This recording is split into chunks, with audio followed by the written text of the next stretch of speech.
Good morning, and thank you all for joining us. I am Congresswoman Yvette Clarke, Chair of the Congressional Black Caucus and proud representative of New York's 9th Congressional District. I want to thank my colleagues, Rep. Adriano Espaillat, Rep. Grace Mang, Rep. Teresa Ledger Fernandez, Rep. Brad Schneider, Rep. Greg Kassar, and Rep. Becca Ballant for their leadership and presence here today. We are gathered today because we are in a crisis of the Republican Party's making. Right now, we are facing the most aggressive attack on health care in modern history, and with the largest Medicaid and Medicare cuts ever. Once again, Black communities will be hit the hardest. 1 in 5 Medicaid enrollees are Black. The cuts aren't just numbers on a page.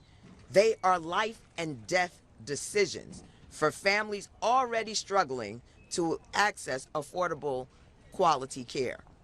Medicare is also under threat. Republicans' one big ugly law includes $536 billion in cuts and is already forcing hospitals, nursing homes, and clinics to close, especially in Black and underserved communities. Meanwhile, the Republicans refuse to extend the ACA premium tax credits, which is driving up health care costs and pushing coverage out of the reach for more and more Black families. And as if that weren't enough, critical medical research is being gutted, halting progress on diseases that disproportionately impact Black Americans, like heart disease, diabetes, and maternal health complications.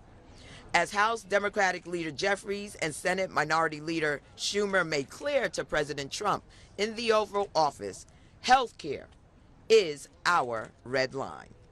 Let me be absolutely clear. The Congressional Black Caucus will not support a spending bill that rips health care away from millions while increasing the cost of living for working families. We will fight against these cruel, dangerous cuts to Medicaid and Medicare because our communities deserve quality, affordable care, not political games that put profits over people. Unfortunately, we've seen this kind of reckless brinksmanship from Donald Trump and Republicans before. In 2019, during the longest government shutdown in U.S. history, they held hundreds of thousands of federal workers hostage, including over 100,000 Black Americans, to fund a border wall the public didn't want. 1 in 5 federal workers is Black, and many were furloughed or forced to work without pay. Our communities paid the price. Now, with healthcare costs rising, Black unemployment increasing, we cannot afford more of this failed leadership. Over 300,000 Black women have left the workforce, and that's no coincidence. The Trump administration's attacks on federal jobs and DEI initiatives have led to widespread layoffs, hitting Black women in public service the hardest. So let's be very clear about what's at stake. A Trump-led government shutdown would devastate millions of Black families.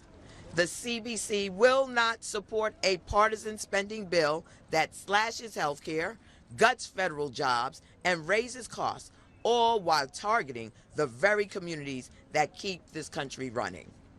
We're here to fight for health care, economic justice, and the dignity of communities we serve. And to our Republican colleagues, enough is enough. Work with us on a bipartisan solution that protects people, not one that causes maximum harm. Let me thank you all, and let me just say that my colleague Adriano mentioned he called it meme, I'm going to call it meme, that was put out about our leader Jeffries.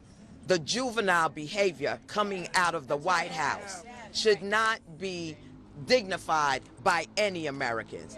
We are here to do serious work on behalf of the American people. We understand what is at stake, and that the White House would have the nerve to put out such racist, bigoted memes. It is just indicative of what they feel about the American people. They can toy with us, they can play with us, but we're not going for that. We're not going to be distracted. We're going to fight, and we're going to win.